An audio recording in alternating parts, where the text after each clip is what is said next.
because maybe that is a word that's triggering, and so let's not use that word. I don't know, want to call it the super far left, but don't tell me the left or maybe the super far right. Well, he's talking about the left. Well, then okay, but we talked about that. I mean, I think we agree about the danger of the super far right, and I can't say it enough. I think they're the bigger threat.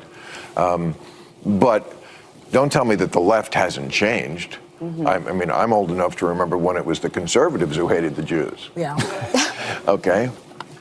Bill Maher is trying his best to go on somewhat of a redemption tour recently. I think a lot of people such as Bill Maher are seeing the tide turn, and they want to kind of get ahead of things before it completely does a flip and the pendulum just swings back the other way very, very extremely. And Bill Maher is doing a decent job at it. Now, he's still definitely not red-pilled. He's still not on the light side for sure, but he's going on shows like The View and absolutely destroying them to their face, destroying Whoopi Goldberg, Joy Behar, and most satisfyingly, Sunny Hostin for all of their extreme woke views. And Bill Maher goes on The View and explains, as the title of this video says, that the woke policies are really ruining the left. They're driving out all of the logical thinkers on the left, driving them to the only refuge, which is the right wing, which is the conservative movement, because there's no room for logical thinking and rationality in that woke cult.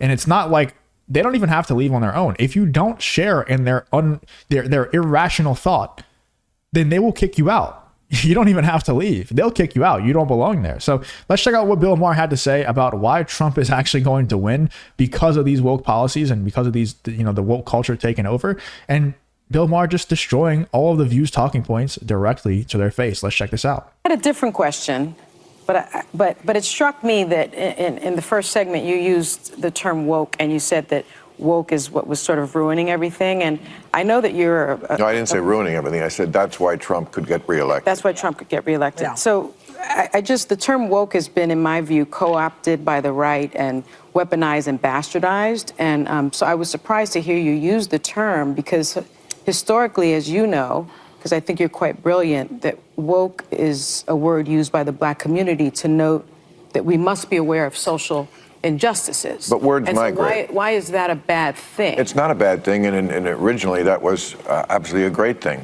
Alert to injustice. Who's not for that? But words do migrate. Now, I'll use any term you want. Bro, what are we talking about? I had no idea that. Look, I'm in tune. Let's just call it what it is. I'm in tune with the Black community. Okay, that sounds so weird to say, but like, I live in the South. In college, a lot of my friends have always been Black. I had 3 Black roommates in college. I did music videos for a while for a living, like shot rap music videos for a while for a living. Around the community, I'm in tune with it. I had not a single clue that woke was a term used to recognize the injustices of today's society against Black people. I'd never heard that before until Sunny Hostin just said it. So, I mean, I didn't even know that that's where that came from. I thought that was like a term that was used by zodiac sign girls and people who, I don't know, show their buttholes to the sun and stuff like that and think they're being spiritually woke. I thought that's what it was for. I don't know. Okay. Because maybe that is a word that's triggering, and so let's not use that word. I don't know, want to call it the super far left, but don't tell me the left or maybe the super far right. Well, he's talking about the left. Well, then okay, but we talked about that. I mean, I think we agree about the danger of the super far right, and I can't say it enough. I think they're the bigger threat. But don't tell me that the left hasn't changed. I mean, I'm old enough to remember when it was the conservatives who hated the Jews. Yeah. Okay. That was a joke. But, they did not laugh about that one. That didn't get any laughs from Bill Maher. He's trying to make jokes, but when you joke about the left, it's not funny. It's only funny when you joke about Donald Trump and the right. And that's exactly what the woke is that Bill Maher is describing. Exactly that right there. You can't even make jokes about the left to these weirdos on The View. Too dark. Too dark. Well, maybe it is, but it's true. I mean, And by the way, it's an extra layer of funny for people who aren't familiar with the lore of The View. Whoopi Goldberg made comments about that certain group of people that Bill Maher just referred to that you can't even say too much, but Ben Shapiro's favorite group of people. And she actually got fired for a while. Like she had to take a break from The View. They made her like step away for a while because she made comments about that group of people. So Bill Maher, look at look at Joy Behar looking at Whoopi, like checking in on her to see if she's okay. Because Bill Maher making the joke that the left, you know, he's old enough to remember when it was the right wing, the conservatives, that hated Ben Shapiro's favorite group of people. And that's why they didn't laugh, because Whoopi recently had to step away from the show for a while because she made comments negatively about that group of people. And you can see Joy Behar like looking over at her like, you okay? If I had any doubt that I was right about the change that's happened in the left, watching people protest for a terrorist organization like Hamas, that straightened me up pretty quick. Yeah. I wanted to ask you about that because I think you're almost a free speech absolutist. You believe totally Yes. in the right to say what you believe. But I think a lot of us were disturbed to see terrorist flags being waved on American college campuses and seeing this a generation that some I think genuinely care about the plight of the Palestinians. I think most Americans do, but some who seem to be embracing a terrorist organization over the nation of Israel. What do you make of this moment? What do you think it's a result of? How do we fix it? Well, I mean, it's just astounding to me that they can't tell the good guys from the bad guys. I mean, just morally. I mean, let me tell you, if you're for Hamas, just live in Gaza for a day. And I'm not talking about while the war is on. I mean, before the war. Trust me, you would go running and screaming and begging to live in Tel Aviv, a place that has your values. I mean, women have no, I mean, this is. But does it have their values though? Because it's the same people, and you could say that, you know, these protests are bought and paid for by Soros or one of those guys who does that kind of thing. But regardless of that, it's always the same group of people that is protesting whenever they get the opportunity to go against American values. You know, with the BLM stuff, it's the same people who are protesting that's pro-Palestinian. And I'm not even, you know, I don't have a dog in the fight. You know, so many people in America are taking sides on this Middle East war and being so passionate about it. It's like, I'm in America. I'm good. My only stance is I wish America would stop funding the war. That's it. I wish they would just stop taking a side. I don't care.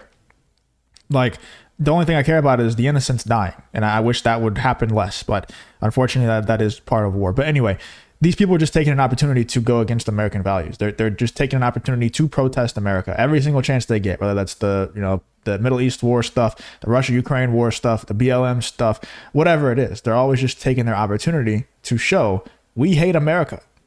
You know, so does Israel actually have their values, or would they be happier over in Gaza? Obviously, we know the answer, that they wouldn't be happier in Gaza. We know that, but they think they would. In their head, they think that they would enjoy that a lot more. They probably think that they enjoy Venezuela a lot more too, but that's that's another time. The show, watched by a lot of women. Women have no rights in this place, and a lot of majority Muslim countries around the world.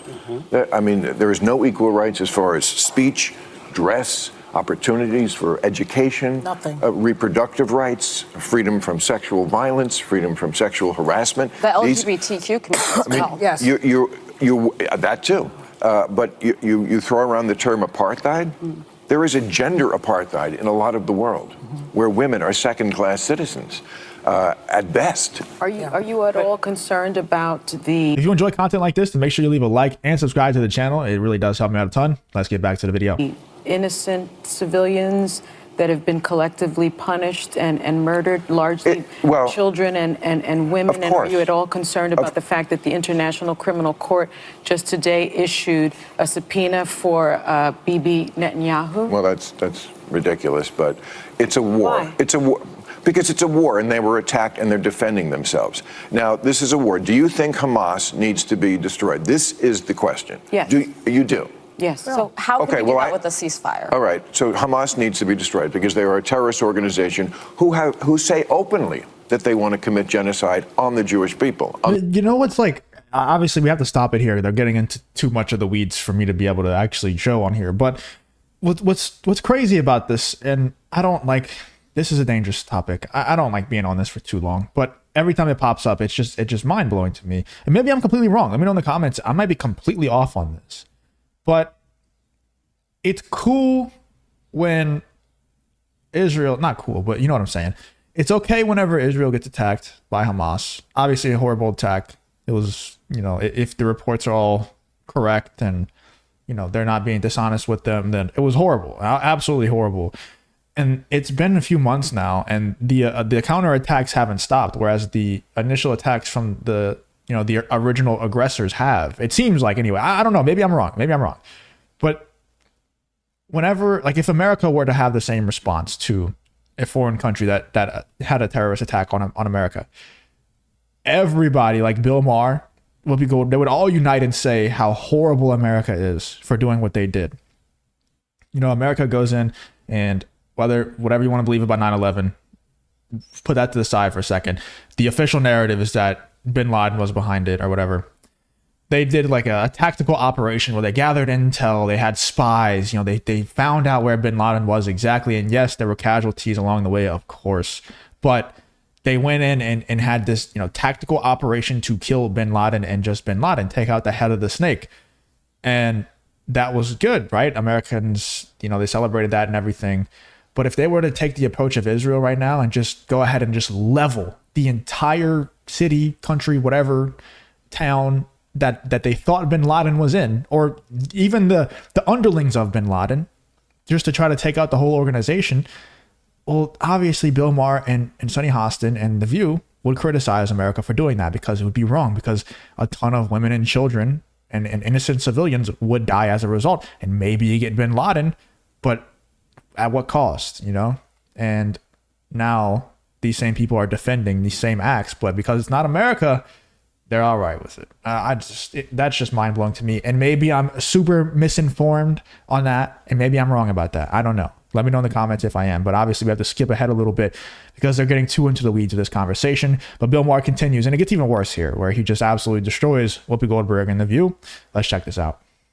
But do you find that the view that we're being shown seems to be meant to guide us into thinking about people one way, when in fact it may be a much bigger conversation? Oh, of course. I mean, the media is always going to just chase what is interesting to watch. I mean, I used to be able to watch the nightly news, for example. I can't do it.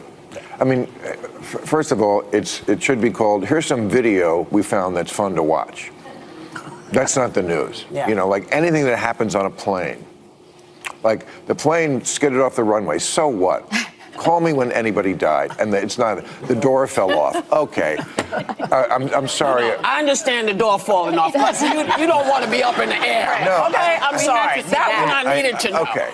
Okay. But you know what I'm saying? Yeah, I do. And then by the time you get to the last segment, it's just the bears in the swimming pool. Yeah. It's just nothing. Yeah. And it's narrative over truth. Yes. I mean, it's not like when I hear people talk on either side of it, I always think they're lying. They're just telling me half of it. Yep. Yeah. And I never trust them anywhere until I check out the other half. Yeah. And it's tedious. Yeah. I just want one place, and of course it's my book and my show, where you can get both. You're leading me right into what I was going to talk about, because And we are this talking show about your too. Sorry. Here too. We're talking about your new book, which Yes. looks at 20 years of your editorials, re-edited and reimagined right in time for Father's Day. What do you want people to take away from reading it? Yeah. Okay, I don't really care about what people are going to take away from reading it, but I want you guys to keep an eye on something here, because we're seeing a very, very obvious trend. Dr. Phil hasn't been, in the past years, he hasn't been the most anti-woke person out there. Dr. Phil releases a book. He goes on a tour where he torches all of the woke talking points, obviously in order to sell a book. Bill Maher, the last few years, has been not even just not the most anti-woke person, but the most pro-woke person, pushing those woke narratives more than anyone. And now he releases a book. He goes on a tour. He's going on all these woke shows, and he's talking about these anti-woke stuff and why the woke culture is bad. There is an obvious trend going on here where people on the woke side who are opportunists and taking advantage of the woke cult are now coming over to the other side, trying to sell their products to the other side. Even someone like Elon Musk. In my opinion, he's trying to pander to the side that he knows the pendulum will eventually swing towards. And a lot of you are going to get mad because you're all Elon Musk fans, and that's fine. I'm not a huge Elon Musk hater. I'm just not completely sold on him yet. And I think that the right and conservatives and people who aren't on the woke side are very, very quick to accept people in, which is fine. But a lot of it is naivety. You know, a lot of it is people not being smart enough or not just being too naive to recognize that these people are just opportunists. So yes, Bill Maher seems like he's coming over to our side of things, or he's going on The View and destroying their woke talking points and everything like that.